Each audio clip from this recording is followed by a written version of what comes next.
I'm still trying to figure out this whole teabagging thing. Michael Cole on commentary during the first match. How has this incompetent jackass managed to stick around in wrestling for the last 18 years? It's a fucking mystery. I'm John Rentham with a retro review of WrestleMania 19, taking place in Safeco Field, the home of the Seattle Mariners, where fans got to witness World Championships being defended, which the Seattle Mariner fans will never get to see because the franchise is run by goddamn brainless twats that know nothing about baseball, and that franchise is in the fucking dumps. I am ashamed that they are in my home state, which is sad because there's been talent on that, team over the number of years from the 90s to now and everything, and it's just, my fucking God, we just can't do anything right in baseball, can we? But enough about baseball. This was a terrific WrestleMania, except for one match that just, it makes my blood boil. It turns me as red as this goddamn shirt. And you know what match it is. You know what match it goddamn is, and oh, I'm going to look forward to ripping into this again. In all honesty, a terrific WrestleMania that I think was underappreciated at the time because Mania 17 had just happened a couple years prior. And they, in 19, I think, didn't get the love it deserved at the time. It got some love, it got some praise, and in the years since, it's gained, more of a following as being a terrific WrestleMania. Maybe top 3. I mean, I would put it in my top 3, because outside of the one match, it was just terrific. The hot crowd, there were a couple other things I didn't like, but realistically, one of the best WrestleManias, especially the last few matches. The last 3 matches in particular, just rising up, the intensity got better and better. I kind of wish they had swapped the semi-main and the main event, but there's a reason why they didn't do that. I'll go into it. But anyway, opening video package where the wrestlers talk about what Mania means to them. And then Limp Bizkit's Crack Addict opens up the show. No, really, that was the actual name of the song with pyro and everything. And Limp Bizkit's all over this goddamn show. So yeah, Safeco Field, 54,097 people. More fans than the Mariners probably drew in like 5 or 6 straight games because the Mariners are a terrible franchise. Even though the players try, the management is goddamn incompetent. Anyway, JR and Lawler call the Raw action, Taz and Cole call the SmackDown action, and Taz basically has to carry Michael Cole in the last couple matches. We get Ray dressed as Daredevil because, the Daredevil movie with Ben Affleck had just come out recently. That movie that nobody really fucking liked, and it gave us a spinoff of Elektra. And man, that movie was somehow worse. That's saying something. That's really saying something. Jennifer Garner looked good. That was about it. So anyway, Ray took on Matt Hardy, who was a Cruiserweight champion, with Shannon Moore, his Mattitude follower, his MFer. Yeah, and Cruiserweight championship match. And you know what? It wasn't bad, but it was also only given 5.5 minutes, and Michael Cole didn't end up saying that line. I'm still trying to figure out this whole teabagging thing. Goddamn, Cole. Don't put your fantasies on camera. Seriously, what the fuck? So Matt ends up holding the ropes when Ray tries to do a victory roll and gets a victory to retain his championship. And then I believe Ray would win it in June? I think he would win it sometime in June on SmackDown. A pretty damn terrific match. And then we get the Miller Lite Catfight girls. You remember the blonde and the brunette, Tits the Musical. Two girls that basically just argue with each other and were just titillating, the fans by having pillow fights and having fights and cat fights and stuff like that. And yeah, there are sites on the internet that could give you this without including these women on a wrestling pay-per-view. And I mean, bless them, they seem like they wanted to be there. But why were they there? Why? Why were they there? Because they were a hot commodity? Those are the best celebrities you could get? Well, they were better than Limp Bizkit, but Jesus fucking Christ, I can name a lot of celebrities better than Limp Bizkit even at this time. But they're arguing, Hulk Hogan created WrestleMania. No, it's Vince McMahon, Hulk Hogan. They're arguing because, it was a funny meme before memes were around for about, the first 5 minutes. And then once we saw the commercial more than 3 times, it was like, okay, yeah, the brunette and the blonde look good. That's it. That was all they were. They were just, a gimmick. They were just a meme. They were just somebody. They were just 2 women that basically just argued and shoved their tits out. And, tits is basically pretty much what Vince McMahon told them to display here. And probably Kevin Dunn, because Kevin Dunn's a lecherous creep who should have been fired years ago, the goddamn piece of shit. And, by the way, I think Bruce Pritchard also was probably part of this, and he should be fired too. Anyway, the WWE's favorite band in the whole world, Limp Bizkit. Dear God, Tony Chimmel having to say that, it sounded like he was choking down bile trying to say that. The crowd did not care one bit because Limp Bizkit by this point had basically just fizzled out. And I didn't mind their music at first, but yeah, their music all kind of sounded the same. I did like the Behind Blue Eyes remake that they did. That was actually pretty good. And yeah, he sounded like shit live. Like it did not translate well to a pay-per-view audience. Taker makes his entrance and, does this, celebrates with Fred Durst, and, it is what it is. And it's supposed to be Undertaker and Nathan Jones against Big Show and A-Train. But Nathan Jones got taken out on heat because they realized, hey, this big Australian guy that looks like $1 million is absolutely shit in the ring. And if we put him out there on pay-per-view, he is going to basically be exposed as not knowing what the fuck he's doing. Now, wrestling takes a while to learn, and Nathan Jones looked great. He looked great. I remember those vignettes. I'm like, holy shit, even at 22 years old at the time, I was like, holy shit, this guy looks really good. This could be, this could be something, Being a size guy, you don't really have to try hard to get money, to get that guy to draw money. But he had 2 goddamn left feet. He couldn't do anything. Even after they sent him to Ohio Valley Wrestling and do some training, he couldn't do anything. And basically, Taker ends up beating 2 monster guys. I mean, he gets beat up a little bit. Nathan Jones shows up. See, this was a handicap match, but I guess Nathan Jones attacking Big Show, in the aisleway didn't cause a DQ because he was technically supposed to be part of this.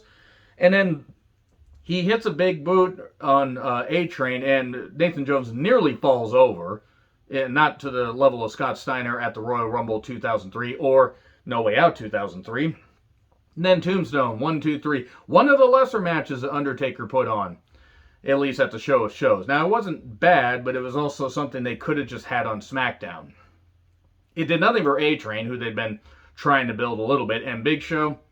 I mean, Big Show would go on to have a pretty good feud with Brock, and later in 2003, into the summer, pretty damn good stretcher match at Judgment Day 03, but yeah, not one of Taker's finest moments. And Nathan Jones, he would be out of the company, I think, by December of 03 or January of 04. And he would appear as the big guy that Brad Pitt's character killed in Troy. And he's great for Hollywood because he's a big guy that can just roar and show off his muscles. And it's a scary son of a bitch. And it's scary to watch him in the ring because it's like watching the great Khali just with a better physique and, actual ability to do a bit of a kick. Yeah, Nathan Jones just looked great. That was it. So we get the Miller Lite Catfight Girls, Tori and Stacy. This was, again, something they felt they needed to put on pay-per-view. Nothing against Stacy and Tori. I mean, but just seriously, why was this here? This got so much screen time that could have been devoted towards the matches. So we get recaps of the Dudleys taking out Storm and Sean Morley. Oh no, Sean Morley got beat up. Oh God, I feel so bad for that MAGA, marijuana enthusiast, that conspiracy theory piece of shit getting dropped on his goddamn head. Oh no, it's so terrible that a guy that had, a shelf life of I don't know, not really much of anything because I'm trying to struggle to come up with something here, but it's a whole bunch of stuff bouncing around in my head, kind of like his conspiracy theories.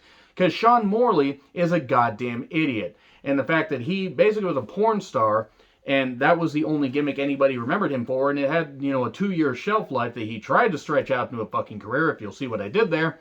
He now basically has to just spout off a bunch of bullshit and get hammered for being a fucking idiot. So anyway, then RVD and Kane got beat up because the Dudleys didn't want to lose their jobs, but they also wanted to get back at Bischoff. But then they didn't want to get back at Bischoff. And then we have Trish versus Jazz versus Victoria with Stevie Richards.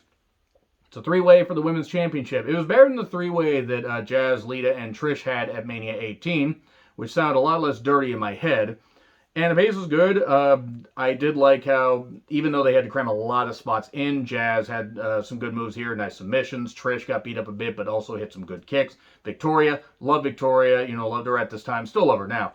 But her and Trish had a great feud from Survivor Series 2002 all the way to, I think it was May of 03, something like that. They had a hardcore match. They did some really, really good shit here. Stevie ended up braining himself with a chair, speaking of conspiracy nuts. And yeah, I'm gonna rant about that shit. Because you know what? With the benefit of hindsight, just because somebody's a great wrestler doesn't mean that you can't pick on them for being a goddamn idiot and a goddamn prick that, probably shouldn't open their big goddamn mouth. Nobody's perfect, but guess what? You don't need to be a goddamn nut like that and believe that all Q bullshit. So, Trish, by the way, ends up getting Stratisfaction to him, and then Chick Kick 1, 2, 3. Wins the title. Cool. And then The Rock knocks the people and says he will beat Austin tonight. Nobody remembers Act 1 or Act 2. They remember Act 3, the climax. Yes, Dwayne's Rock Hard Johnson is going to climax. Have fun unseeing that. Team Angle, which was Haas and Benjamin taking on Los Guerreros, Eddie, and Chavo before Chavo wanted to build the wall. And they took on Benoit and Rhino. Wow, it's a triple threat match for the tag team championships, but the odds in the triple threat match 4 years later were better for Benoit. I'm going to keep saying that because the guy was a goddamn murderer that should never be in the Hall of Fame, and hopefully he's buried in hell for what he did. And Team Angle wins after Rhino gores Chavo and they get pulled out of the ring. It was a good match, but it's a Benoit match. It's hard for me to watch it objectively. Miller Lite Catfight Girls say, hey, we're going to settle this debate in the ring, in bed, in the ring, in bed, in the ring. This is still going. The meme was played out by this point. Jericho called Michaels the has-been kid. Now look at Jericho being the has-been that he is. Has-been wrestler and has-been 80s rock, hair metal guy, and has-been American because he's also supported the insurrection. He's an insurrectionist, so he can piss the fuck off, and so can the entire Irvine family, including his kids. Hopefully his kids grow up to be smarter than he ever was, and hopefully smarter than the stupid mother was, and hopefully smarter than the goddamn mother-in-law is. Those kids are goddamn doomed, but hopefully they can grow up better than Jericho ever did. Maybe Jericho could, look back at how he looked here and realize, hey, I may not be 30 anymore, but I could lay off the goddamn drinking and lay off the goddamn conspiracy theories and lay off being the concussed conservative that I am. But now, let's talk about the match. Shawn Michaels, he couldn't get his gun to go off during his entrance. It happens with guys his age. I should know from experience. Moving on. Very good match. Well wrestled. Good psychology. Great psychology even. Show-stealing match on this show. Really it was. It was Jericho versus his idol, Shawn Michaels. It was good shit. Back was a target because Shawn Michaels came back from that severe back injury that kept him out for 4 goddamn years. It's probably good that he took that time away, whether the back injury was severe or not, since he was pilled up out of his goddamn mind and got clean. Thankfully he did. Then crossbody off the top. We get a roll-up, 1, 2, 3. Oh god, the dreaded roll-ups were happening even back then. And then they hug. Jericho's like, oh, like this. Then low blow Shawn. And then we get a really funny visual of Shawn being right there on Jericho before the camera cuts away. What would Jericho say on his documentary? The feeling of the look of betrayal is he just slid down my body. Okay, Chris. Whatever you're into. And then Limp Bizkit performs Crack Addict. And I think only crack addicts would have found this live performance any bit of entertaining. Now I'm talking about people in the crowd. If you liked it, that's fine. Coach hosts this pillow fight between the Miller Lite Catfight Girls and Stacy and Tori show up. Why was this on pay-per-view? I mean, I hope that Stacy and Tori got a good payoff. I fear for what the Miller Lite Catfight Girls got paid. They probably got paid quite a bit for being celebrities. But yeah, it was tits and Coach got pantsed and pinned.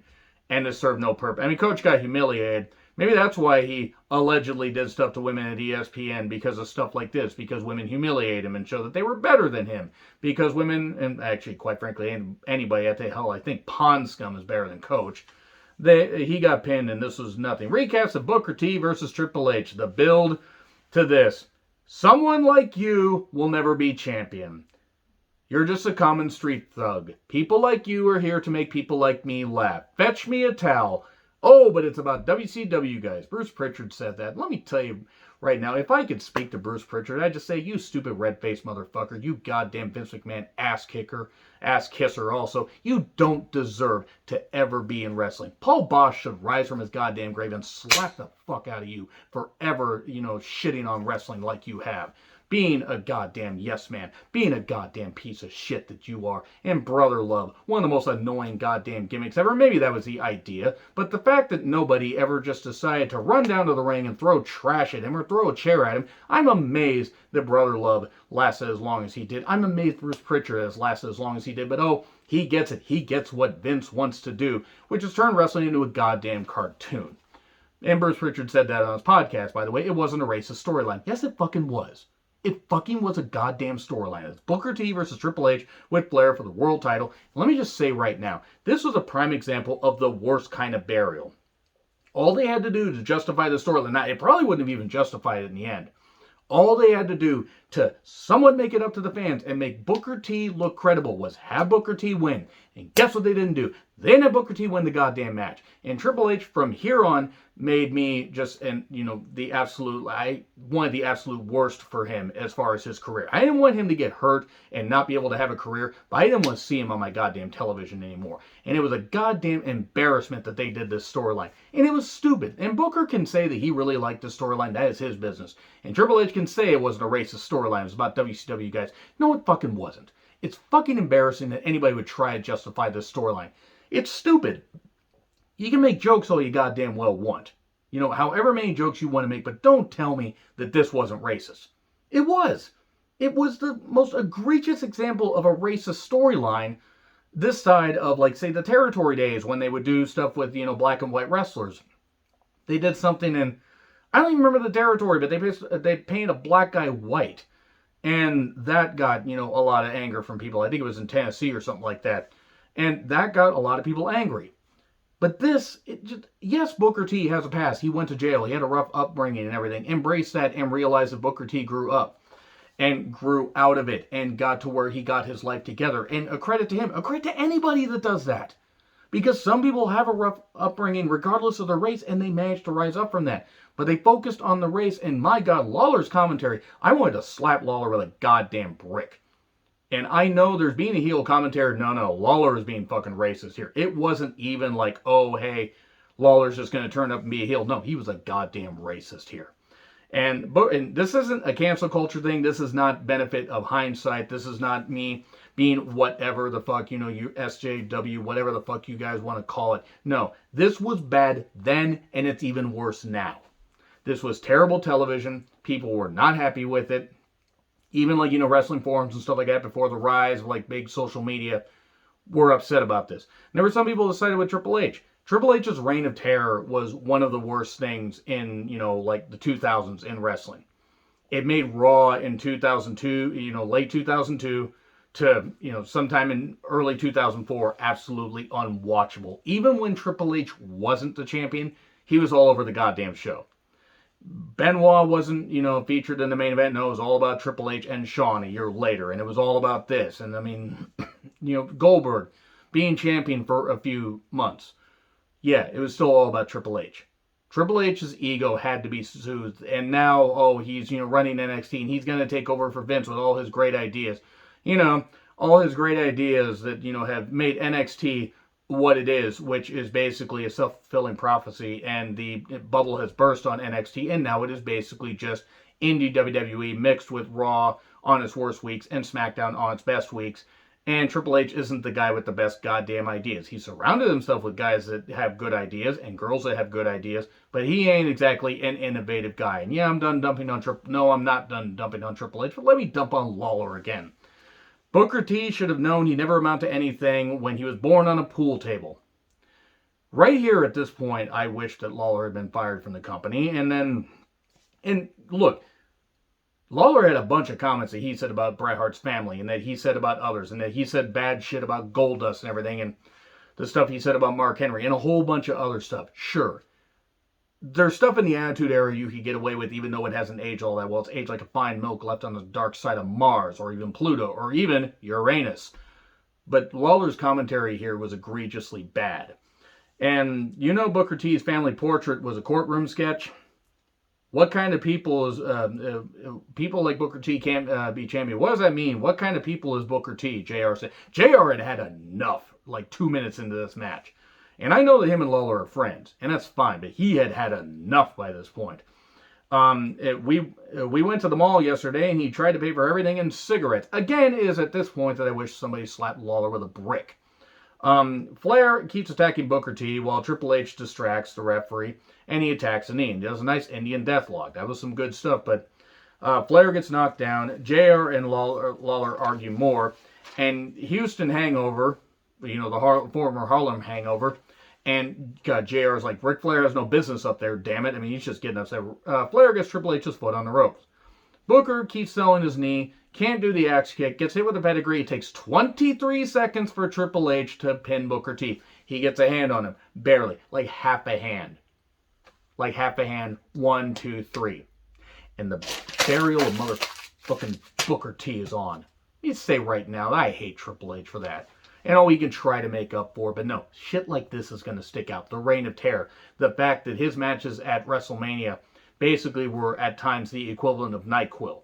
Some of his matches are really good when he worked with people better than him. And there were a lot of people better than him. Now, Triple H is a good ring general, and he can work with the top guy, but he can't be the top guy. He was never meant to be the top guy. There's a reason why Bret Hart gave his matches a 4 out of 10. So I'm done dumping on this match, except to say that Bruce Pritchard still feels it isn't a racist storyline. Bruce, fuck you. Fuck the fact that you were ever allowed to reproduce. Fuck the goddamn fact that you were ever allowed in wrestling. And Paul Bosch, again, should rise from the grave and slap you repeatedly. You goddamn red-faced fucking hick. And yeah, I'm going to call him that. And if you don't like that, hick is meant to be something that I want to, when I want to insult somebody that is just uneducated. Because trust me, we got hicks up here. In Washington State, we really do. If that offends you, oh God, I don't fucking care. It's my show. Don't watch. I appreciate you guys watching, but I don't really fucking care if I offend anybody anymore. I'm goddamn sick of holding my opinions back, and this was a racist storyline that deserves to be ridiculed. Triple H deserves to be ridiculed. Anybody that had anything to do with this, putting this together, is a goddamn fool and a goddamn piece of shit. And Booker T should have, honestly, demanded way more money for having to put up with this bullshit. They just had to get him the title. That's all they had to do. Hogan versus Vince. If Hogan loses, he must retire. And also, it's a street fight. Cole was starting to lose his voice. Oh, no. Anyway, this was better than it had any right to be. Pretty much like Vince versus Shane and Vince versus Shawn at Mania 22, which I also retro-reviewed. You can check that out. We get chair shots to the head. Blood from both guys. Vince dives off a ladder when, crashes through the announcer's table. Hammering Booker, hammering Booker. That'd be funny if you just put Booker. Let's just bury Booker more and put him out there. No, he hammered Hogan, by hitting a leg drop. Hugo Savinovich got busted open with an inadvertent chair shot when Vince ducked rather, and dusted and got the fuck out of there. Man, I'm just all over the goddamn place after that goddamn rant. And so the look on Vince's face, when he got up with the pipe and the blood streaming down his face, that was a cool look. That was, like an insane moment because Vince McMahon is pretty much that goddamn evil when you get down to it. He paid off the cops so they wouldn't charge Jimmy Snuka. So yeah, fuck Vince. And then suddenly a hooded figure runs in. Who the hell is it? It's Roddy Piper, to a massive pop. Hence why I'm wearing this shirt. And it was great. Part of me almost wishes I had been there. I wasn't able to be at this Mania, but it is what it is. Piper got a huge pop. He hits Hogan with the pipe. He should have been able to hit Vince with the pipe. It would have been better to have Piper versus Vince. But then he says, fuck you all, and leaves. And Sylvain Grenier shows up, when he was the referee before they came up with La Resistance, which had a cool theme and was a tag team that existed. But it did give us Rene Dupree's French tickler, because who doesn't want to see a big French man's French tickler? So, Vince, presumably. So he gets knocked down, he gets back up again, then gets knocked down. Then Hogan hulks up, hits 3 leg drops, and covers Vince 1, 2, 3. And he keeps his career going until he leaves after the Mr. America thing, because he had creative disputes with Vince, and then was going to, oh boy, yeah, this was something, wasn't it? This was really something. It actually wasn't a bad match, but it's just funny that Hogan's career would be done soon after this. Well, at least until 2005. And he'd have that run with Shawn Michaels, and then he'd have that match with Randy Orton at SummerSlam 06, and he'd have that run in TNA. It was TNA at the time, not Impact. So Shane shows up, by the way, check on Vince, and Vince flips off Hogan as he leaves. Austin versus Rock. Rock got the Hollywood entrance. Austin with OMR on his vest. It's Austin's last match. And this was actually supposed to be the main event. It wasn't the main event. A lot of people know the story, but Austin had bad anxiety. He was in the hospital. And it was touch and go because he'd had so much caffeine and gotten his, he'd just gotten off and everything. And I've had a lot of caffeine. I'm not a wrestler, obviously. But I've had a lot of caffeine, and caffeine can throw you off if you have too much of it. And Austin had injuries, he'd had stuff, and he knew this was going to be his last match, and he just got, all out of whack. Thankfully, he was okay to get through this. It would have been cool if this had main evented, because, it would have been Austin and Rock main eventing 3 straight WrestleManias. But still, it was a terrific match. It was another classic, physical, emotional, Rock healing it up like crazy. He does a horrible sharpshooter, though. Rock puts on Austin's vest, that is. And then the vest is bad luck or whatever because he keeps getting beat up. Austin hits a rock bottom. Rock does hit a stunner while wearing the vest still. Because why doesn't he just keep wearing the vest? Because he was being a jackass. He was going to put over Goldberg. And then go to Hollywood. And then come back at Mania 20 to have that, handicap tag match that existed. It's a very odd last match for Rock before he went to Hollywood for a number of years. But inducted his dad, that's a goddamn piece of shit, and burning in hell in 2008. You remember Rocky Johnson? Google Rocky Johnson and some of the cases and some of the shit that he did. Yeah, Rocky Johnson's a goddamn bastard. So, We get a stunner for 2. We get a ref bump, low blow from The Rock, people's elbow for 2. We get 3 Rock bottoms. 1, 2, 3. Rock finally beats Austin at Mania, and Rock to Austin, I thank you so much for everything you've done for me. Great shit. And I mean that was revealed years later. What Rock said to Austin. Austin leaves and he retires.